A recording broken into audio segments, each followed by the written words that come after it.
मतलब मेले के टेम अठ दर्शन करोगा तो भाई ओ हो भयंकर भीड़ होती है खाटू श्याम जी मंदिर। ये सर कौन है खाटू श्याम जी? वैसे तो श्याम भगवान कृष्ण को कहा जाता है क्योंकि वो श्याम रंग के थे।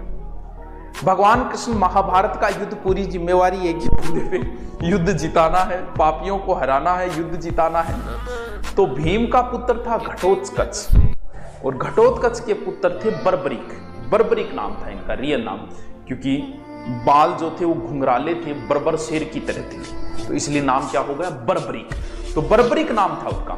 तो जब बर्बरीक को भी युद्ध में सब राजा महाराजा सब भाग ले रहे थे, तो बर्बरीक भी युद्ध में भाग लेने के लिए आया। तब भगवान कृष्ण को, क्योंकि बर्बरीक ने अपने गुरु को और ये वचन दे रखा था कि जो पार्टी हारेगी मैं उसकी ओर हो जाऊंगा। भगवान कृष्ण को पता चल गया, क्योंकि जब बर्बरीक आ रहा था कि योद्धा तो योद्धा ही होता है, दूर से ही दिखाई दे जाता है, उसके रंग ढंग चाल चलन अलग ही होते हैं। भगवान कृष्ण पहले ही पहुंच गए। भगवान कृष्ण को भी बर्बरीक जानता था, भगवान कृष्ण की सब इज्जत किया करते थे। तो बोले भी बर्बरीक किसकी ओर युद्ध करोगे? बोले मैंने तो वचन दे रखा है, जो हारेगा उसकी ओर युद्ध करूंगा। तो बोले अच्छा, तो मतलब पहले मान लो, और पता ही था कि कौरव हारेंगे, कृष्ण को पता ही था भगवान को। तो बोले मान ले पहले कौरव हार की ओर होंगे, ठीक है, तो उनकी ओर जाके मिलेगा। मिलते ही कौरव जीत की ओर हो जाएंगे, पांडव हार की ओर हो जाएंगे। अब बता हार की ओर कौन? बोल पांडव। तू भागकर पांडवों की ओर आके मिलेगा।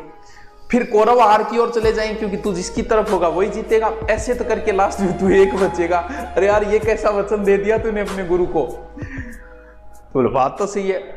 तब कहते हैं कि भगवान कृष्ण ने उनको परीक्षा भी लेनी चाहिए कि मैं किसी को बचा सकता हूं कि नहीं। बोले इस पेड़ को छेद करके दिखा। 3 तीरों वाले बोलते, कभी 3 तीर देखे हैं? वो खाटू श्याम जी के, इन्हीं के श्याम जी के हैं वो 3 तीरों वाले।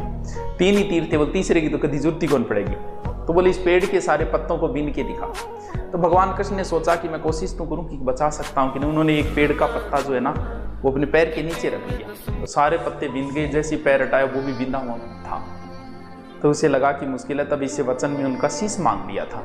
तब उनकी इच्छा थी श्याम जी की कि मैं युद्ध देखना चाहता हूं। तब कहते हैं कि ऊंचे जगह पे उनके सर को रखवाया गया और उन्होंने पूरा युद्ध देखा था। और युद्ध के बाद जब सारे पांडव आए थे, सच्चाई श्याम जी ने ही बताई थी, तो पांडव बड़े घमंड के अंदर थे। अर्जुन बोले मैं बिन सल्टा दी, और कर्ण ने सल्टा दी, और जयद्रथ ने सल्टा दी, और भीम के मैं सोसवान सल्टा दिया। तब भीष्म को मैंने सैया पे सुला दिया, द्रोण को, और घमंड हो रहे हो। तब कहा कि बताइए युद्ध में सबसे वीर कौन लगा आपको? श्याम जी से पूछ लिया पांडवों ने, क्योंकि उनको तो अपने पे घमंड था कि हमने युद्ध जीता है। बोले क्यों बावड़ी बात करो, मैंने युद्ध दिव्य दृष्टि से देखा है, और इस दिव्य दृष्टि में सब जगह भगवान कृष्ण का ही सुदर्शन चल रहा था, तुम कुछ नहीं कर रहे थे। तो युद्ध जो है वो कृष्ण ने जीता था, कृष्ण ने जिताया था भगवान ने युद्ध। तो कहते हैं कि वही श्याम जी जो है उनका शीश का आता है, वही श्याम जी पूजे जाते हैं। तब भगवान कृष्ण ने कहा कि तुम कलयुग में मेरे नाम से पूजे जाओगे। तो वो भीम के पुत्र है, घटोत्कच के पुत्र बर्बरीक, जो वर्तमान में श्याम कहते हैं कि हारे का सहारा बाबा श्याम हमारा। और हम तो कभी जीत के लिए खेले ही नहीं, जब से सुना है कि तू हारने वाले के साथ रहता है। चलिए ठीक है, खाटू श्याम जी मंदिर बहुत फेमस है टाबरो। जब भी थान मौको मिले तो खाटू श्याम जी गए एक बार जाइए। वैसे तो शीश की पूजा होती है, या इसका निर्माण अभय सिंह नाम के व्यक्ति थे, ये भीम के पुत्र थे। हारे का सारा फाल्गुन शुक्ल शायद एकादशी है, फाल्गुन शुक्ल एकादशी को यहाँ मेला, एकादशी और द्वादशी को मेला भरता है, फाल्गुन शुक्ल एकादशी। ठीक है।